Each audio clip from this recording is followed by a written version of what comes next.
ရင်ဦးဆုံးကြောင်လေးအတွက်နှာခေါင်းလေးချုပ်ပါမယ်နှာခေါင်းလေးချုပ်ဖို့ဆိုရင်ဒီအလေးတန်းပေါ့နော်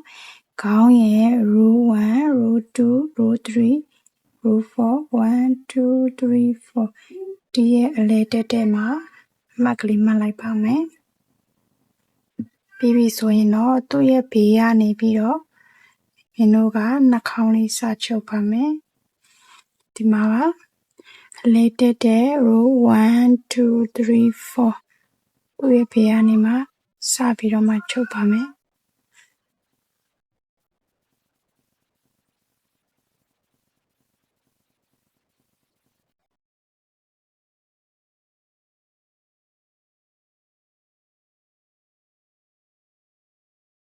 အခြေလေးဖြုတ်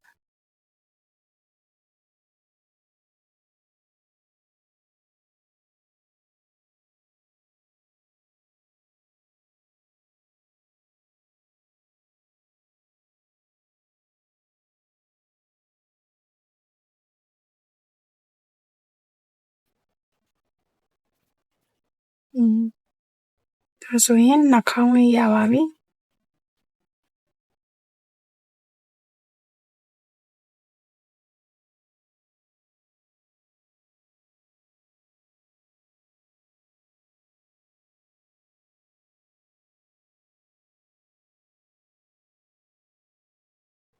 မျက်လုံးကိုတော့နှာခေါင်းရဲ့ဒီတန်နှစ်ပေါက်ချလောက်မှာတက်ပါမယ်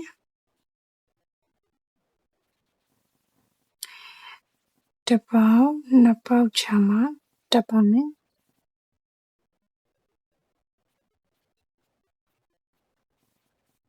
အရင်ဆုံးအနေနဲ့ကြောင်နဲ့ရွက်လေးထိုးမယ်ပေါ့နော်ကြောင်နဲ့ရွက်လေးထိုးဖို့အတွက်chain တစ်ခုလုပ်ပါမယ်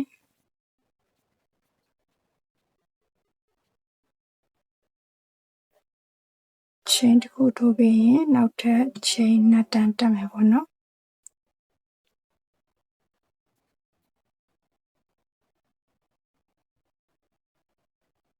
chain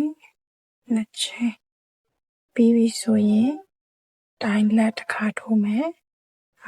ပထမဦးဆုံးအပေါက်မှာထိုးမှာပေါ့နော်ဒီဒုတိယအပေါက်မှာမထိုးရပါဘူးပထမအပေါက်မှာတိုင်းလက်တစ်ခါထိုးမယ်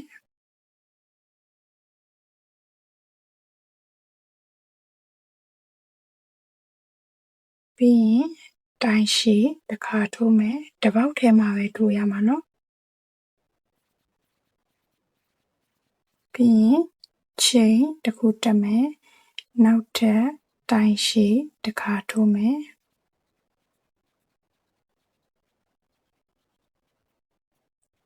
ပြီးရင်ဒီထဲမှာပဲနောက်ထပ်တိုင်းလက်တစ်ခါထိုးပါမယ်ပြီးရင်တော့ချီကို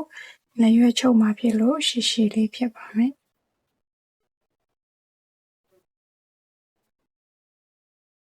ပြီးရင်တော့ဒီချီလေးကိုဆွဲထုတ်လိုက်ရမှာပေါ့နော်ဒါလေးကိုနှစ်ခုထိုးရမှာဖြစ်ပါတယ်ရွက်ကလေးနှစ်ခုရပါပြီအခုဆိုရင်တော့ကြောင်းလေးအတွက်ပါးနီထိုးမယ်ပေါ့နော်ကြောင်းလေးအတွက်ပါးနီထိုးမယ်ဆိုရင်မျက်လုံးရဲ့ဘေးမှာတစ်ပေါက်ချပြီးတော့မှဒီဘေးကနေပြီးအပေါ်ကိုဆောင်းလေးတစ်တန်းထိုးမယ်မျက်လုံးရဲ့အောက်တစ်တန်းကနေတစ်ပေါက်ချပြီးတော့သူ့ဘေးတန်လေးကိုတစ်ချက်ထိုးမယ်ပေါ့နော်ဒါလေးကိုအလေးနဲ့ချုပ်ပါမယ်မျက်လုံးရဲ့ဘေးအပေါက်ကိုတစ်ပေါက်ချပြီးတော့မှတစ်ပေါက်ချပြီးသူ့ရဲ့အပေါ်လေးကိုထိုးပါမယ်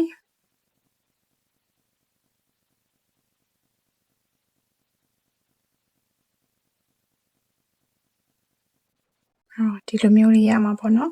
ပြီးရင်သူ့ရဲ့ဒီဘေးပေါက်တန်လေးကိုသူ့ရဲ့ဒီအောက်မျက်လုံးအောက်ပေါ့နော်တစ်ပေါက်ချပြီးတော့မှသူ့အောက်တန်လေးကိုထိုးပါမယ်ဒီဘက်ကိုလည်းအဲ့တိုင်းပဲထိုးပါမယ်တစ်ပေါက်ချမယ်ပြီးရင်အဲ့ချီစားလေးကိုတင်ပါမယ်ချီစားလေးကိုတော့ကိုယ်အဆင်ပြေတယ်လို့တင်လို့ရတယ်ပေါ့နော်ခါတလေကြလို့ရှိရင်ချီစားလေးတွေပြန်ပြုတ်ထွက်တတ်တာမို့ဒီချာလေးတော့တင်ဖို့လိုပါမယ်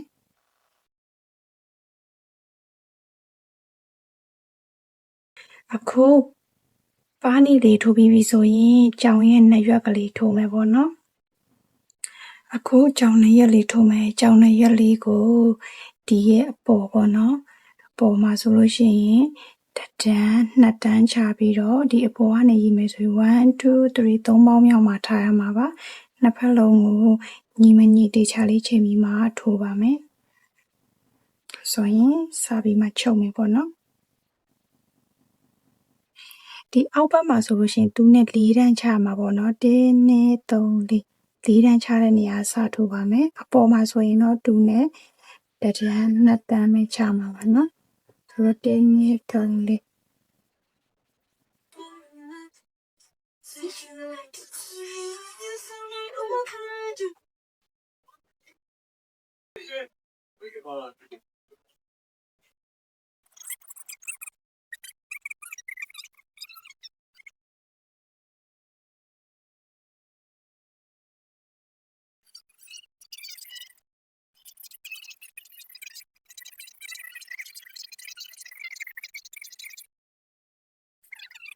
ဆိုရင်တော့ကြောင်နဲ့ရွက်လေးပြီးနေကြောင်လေးပြီးတော့ပါပြီ